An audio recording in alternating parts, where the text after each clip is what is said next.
What's up guys, welcome back to another video. Today I wanted to talk about the most important things young volleyball players should be focusing on when going to the gym. I know it's really confusing when you're young and you're trying to plan out what you should be hitting in the gym, what you should be working on, because you see all these things that encompass literally hundreds of thousands of exercises, different techniques, different tactics, and you're just like, whoa, where do I begin? So I just wanted to lay it out super simple for all those young volleyball players, and really this can apply to other sports as well, but we're honing in on volleyball, and I'm going to be providing an example workout for you guys that I use with one of my high school volleyball players. So before I get started, if you enjoy, please give the video a thumbs up. Don't forget to subscribe to the channel. I post new videos every Tuesdays and Thursdays, so you want to make sure you are subscribed to catch all of them. Like I said earlier, there's a lot of things to look at when it comes to training. What do I start with? Do I worry about strength? I want to be more powerful. I want to be faster. I want to jump higher, all these things, but it all comes down to one thing, and that is strength. When you are a young athlete, in this video, a young volleyball player, the one thing you want to focus on is building strength, because at that age, when you build your strength, you are naturally going to become more powerful, because as I say, strength is the foundation of power. When you build strength, you're creating so many neurological adaptations that you're going to be able to increase your rate of force production, increase the number of motor units, increase your motor unit firing frequency, all of these little things, and that's just through building strength. So that should be your focus. So I'm going to get into what you should be looking at specifically for building strength in a second. So before I jump into that, another thing you want to do is you want to make sure that you are working out muscle imbalances. So when you look at any sport, for example, but let's go volleyball, obviously the video is volleyball. With volleyball, you're doing a lot of the same motion over and over, all that hitting, blocking, so a lot of the shoulder movement. So you want to make sure you are working on imbalances. You want to make sure you're working on your rotator cuff. You want to make sure you're working on your back. There's that garage door again if you saw my other video. You want to go your rotator cuff. You want to work your back, your scaps, that entire area, because you're doing so much shoulder pushing that you want to make sure you're counteracting that with some pulls. So that's super important for you guys to do. And then on top of that, you also want to make sure you're working on flexibility and mobility. Those are two things that I never did any point in my sports career, not in high school, not in college, and I regret that. I did not care about being flexible. I did not care about being mobile. All I cared about was going out to the soccer field and playing. So make sure that you're keeping your hip flexors nice and loose. Make sure you're keeping your glutes nice and loose so that you can fully activate them and get the most out of them. When we're working with tight muscles, you're not going to be able to reach full potential with them. Okay, and then some common things that young athletes see that they really want to jump in and work on is plyometrics, change of direction, and agility. You see all these videos out there, all these coaches working on it, and you're like, what the hell, I want to do that too. That is what training as an athlete is, working on those plyometrics. I want to jump high, I want to do all those things. The problem with young athletes and these drills though is they jump in too soon and they don't know where to jump in. So even for me, I was like, cool, I want to do plyometrics, I want to jump higher, I want to get faster, all these things. So I was like, perfect, I'm just going to work on jumping. So I would do box jumps, I would do change of direction drills, just working on getting faster, faster, faster. Now obviously that works to a certain extent because you're training your body to produce force quicker, but the whole goal of plyometrics is absorbing force first to then use that to produce even more force. So the problem with a lot of these younger athletes is they just jump to producing force, but you're only able to produce like 30% because you get like 70% of your force from absorbing it, using that, the stretch reflex, the stretch shortening cycle, keeping that elastic energy inside your muscles to propel you forward.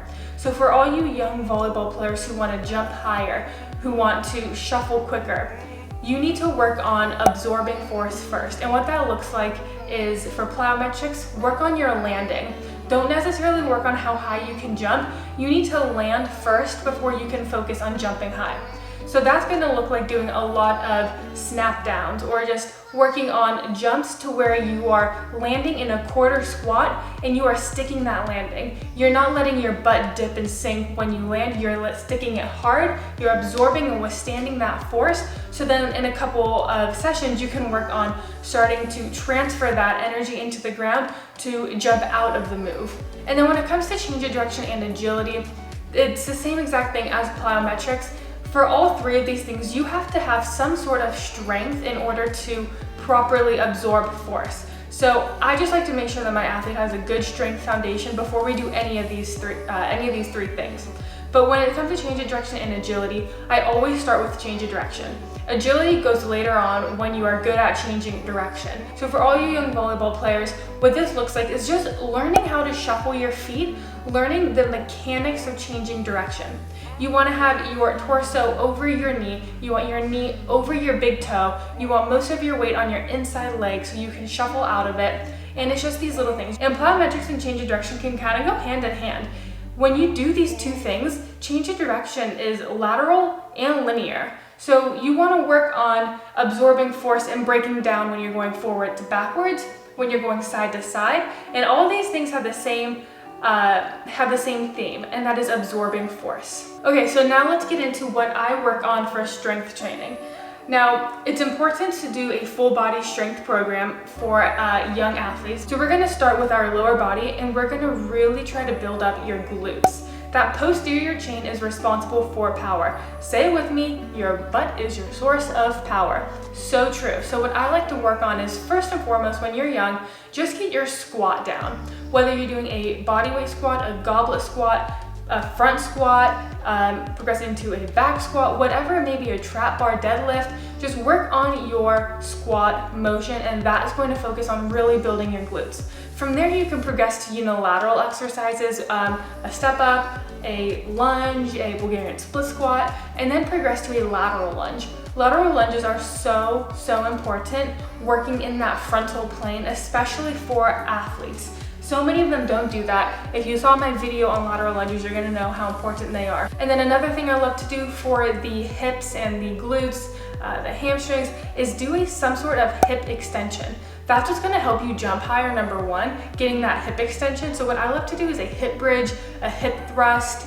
I like doing RDLs. Any exercise that you can get that hip extension in there, you must do. And then another thing, and this is especially for female volleyball players, another reason I'm so pro training your glutes is because your glutes are the source of a lot of other problems. So a lot of people who have knee problems, it's gonna stem from weak glutes, and their knees are gonna start to cave in. So when they land from a jump, you're gonna see your knees cave in, kind of with a knee valgus type of deal.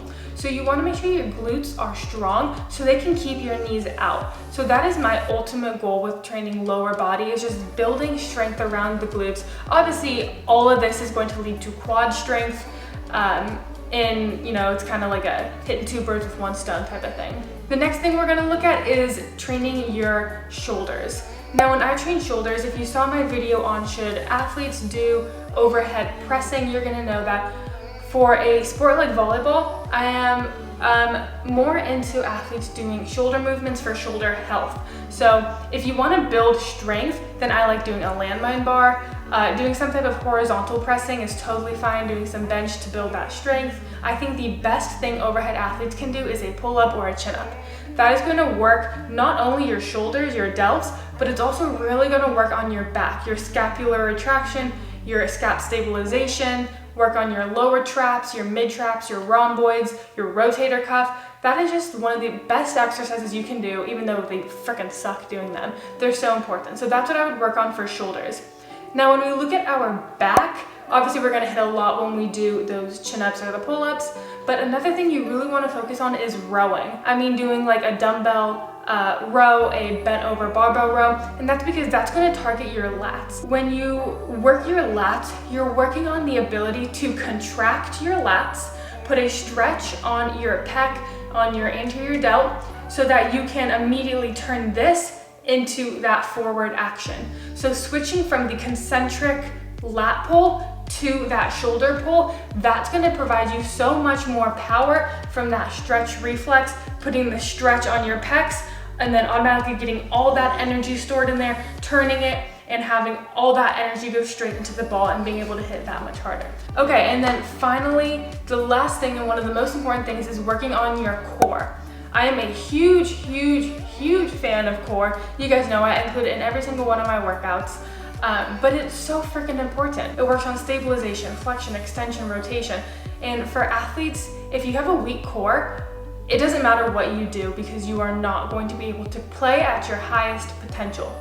That is the most important thing. So you need to have a strong core, especially in volleyball, something that involves your sling system, going from opposite leg to opposite arm, getting that maximum stretch from that hip to shoulder separation. Like if you look at a pitcher, for example, a baseball pitcher, they really need to get that hip to shoulder separation so it works kind of as a sling, transferring that energy from your leg to your arm through your core. So we're gonna work on a lot of rotation with our obliques to really get that going here. So we can come here and then snap down. We're gonna work on a lot of stabilization because we need to be stable. For going out for a block, you need to be able to stabilize through your core when you land. Everything stems through the core. So that's gonna be a major thing we are dealing with, especially with a young athlete who probably hasn't been doing a lot of core exercises or core workouts. That is something you need to build, and you need to build all parts of your core. So now I'm gonna give you guys the example workout I do to build some basic level strength with one of my high school volleyball players. So this is it right here. You got the prehab, which is very important. And as you can see in that prehab, it's a lot of mini bands. It's a lot of shoulder work, shoulder exercises, you know, that pull aparts, the bent over YTWs, the YT and then the W, to really work on that scapular retraction, working on your back, the muscle imbalances. And then you got some pogos in there because I am so pro working your foot and ankle strength. I have a couple of videos out on there. I talk about it a lot. And it's so important and people often overlook it. So, and additionally with the pogos, it's kind of the basis of plyometrics, in my opinion. You need to learn how to absorb force, but also you need to work on producing force and having every single joint work together. So when you jump, it's through your ankles, through your knees, through your hips. And a lot of people just jump through their hips and their knees without their feet. But their feet are so important. So I get the pogos in there to start working on that. And then as you're gonna see, I go into those plyos, the snap downs. I go into a squat jump to stick, single leg, vertical, double leg land. So we're working on all three of the planes there. We're working vertical, horizontal, and lateral. We're just starting off with a double leg land, working to absorb the force. That is all we do. And then we're just moving straight into the strength training. We're doing this at home, so we are kind of limited in equipment. So that's basically what I do with my young volleyball athletes. Very, very simple. Focus on the main things, focus on building full body strength, and then as you get going, you can make it a little bit more advanced when the time is right. So I hope you guys enjoyed this video. If it was helpful, please give it a thumbs up. Don't forget to subscribe to the channel. Check out our Instagram at powerlux_fitness and head over to our website, www.powerluxfitness.com. Thank you guys for watching. I hope you enjoyed, and I will see you in the next one. Stay rad.